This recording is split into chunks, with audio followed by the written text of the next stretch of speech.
ಎಲ್ರಿಗೂ ನಮಸ್ಕಾರ. ವಿಜಯ ರಾಘವೇಂದ್ರ ಒಂದು ಒಳ್ಳೆ ಸಿನಿಮಾ ಮಾಡಬೇಕು, ಒಳ್ಳೆ ಕಥೆ ಇರಬೇಕು, ಒಳ್ಳೆ ಡೈರೆಕ್ಷನ್ ಇರಬೇಕು,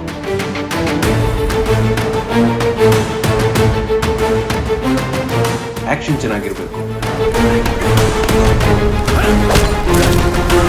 ಒಳ್ಳೆ ಸಿನಿಮಾ ಮಾಡಿ ಸರ್, ನಾವ್ ಯಾಕೆ ಥಿಯೇಟರ್ಗೆ ಬರೋದಿಲ್ಲ?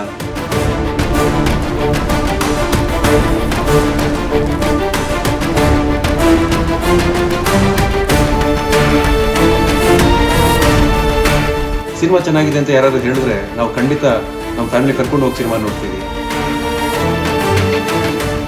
ಒಳ್ಳೆ ಸಿನಿಮಾ ಮಾಡಿದ್ದೀವಿ, ಚೆನ್ನಾಗಿದೆ ಅಂತ ನೀವು ಹೇಳ್ತಾ ಇದ್ದೀವಿ. ಒಳ್ಳೆ ಸಿನಿಮಾ ಮಾಡಿ.